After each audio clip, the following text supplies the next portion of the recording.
What's up guys, LeopoldTheBrave here, and today we're going to be speculating the story of Crash Bandicoot 4, It's About Time. Now, we already do have a general synopsis of the game's plot, as well as a couple story details, but this is mainly to fill in the gaps. Predicting what's going to happen as the game goes on, characters we might see, events that may occur, and maybe even what the ending is going to be. And with it being confirmed that there's over 100 levels in the game, the story has potential to be a bit lengthy compared to other Crash Bandicoot titles, so I'm excited to see what they're going to do. Just keep in mind that this is all theory and speculation. Of course, I don't know what's going to happen because the game isn't out yet, so if you're watching this after the game is out, any spoilers I reveal were predicted completely on accident. With all of that said though, let's begin.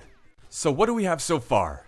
Well, we know that the game takes place after Crash Bandicoot Warped. Specifically after the 100% ending where you send Cortex, Entropy, and Uka Uka back in time to, apparently, another planet. And we begin as they find a way back, but because of that large travel in space and time, they ripped a hole in the multiverse. This basically linked all the dimensions and universes in the multiverse and made them easily traversable. And whatever Cortex, Entropy, and Uka Uka did to get back apparently involved these quantum masks, because the end goal of the game is to save the multiverse by reuniting them. Now, according to the Wrath of Cortex game manual, it states that Entropy likes to mess with the temporal flow and cause time paradoxes just for laughs. So my guess is that with all the time travel in Crash Bandicoot 3 plus the time twister being destroyed and then Entropy messing with the time flow, this got the attention of the quantum masks to try and stop him. But of course, Uka Uka's there too, and while Uka Uka probably wouldn't be able to take on all four of them at once, just like Aku Aku couldn't take on all four of the elementals, at the very least he could still keep them at bay, and scatter them across the multiverse. And this could be why that new mask is a bit unfamiliar with Crash and Coco's record with Cortex, thinking it was more than 3 times, because he's from another timeline. So that's how I think it's going to start. Entropy, Uka Uka, and Cortex are going to mess with the time stream enough to get the attention of the quantum masks so they can separate them, rip a hole in the multiverse, and return to Crash and Coco.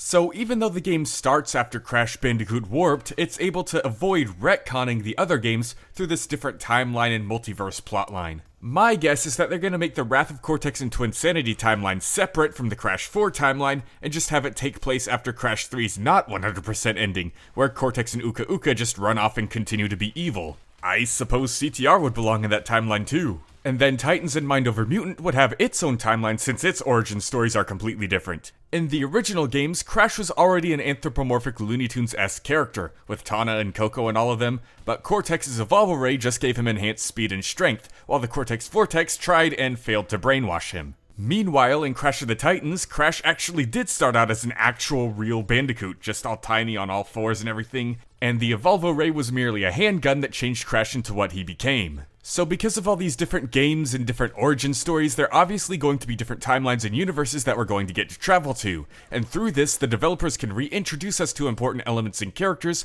like Crunch Bandicoot and Nina Cortex, without having to fully explain their entire debut games to us, and recap everything. That way they can educate the newcomers who hopped on the Crash hype train for the remakes, without reusing and abusing nostalgic elements for the older and veteran crowd like myself, and instead giving us lots of new things to see. So yes, I do think characters like Nina and Crunch will still be canon and will be a part of this game.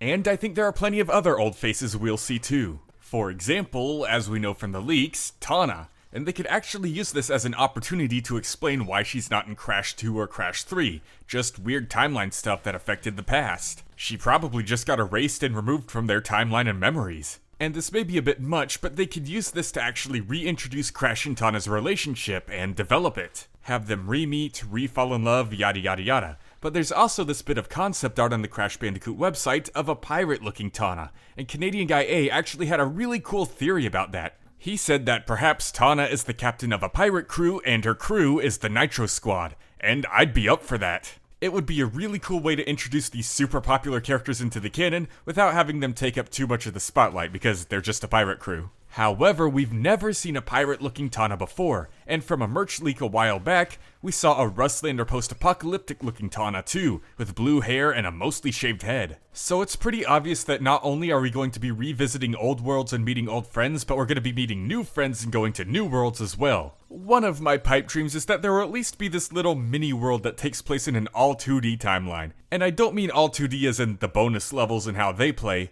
I mean 2D as in 2D animated. It would be really cool to see a mini-world in a sort of Chuck Jones or Tex Avery style, like Crash was inspired by. Just a neat little nod to his origins in real life.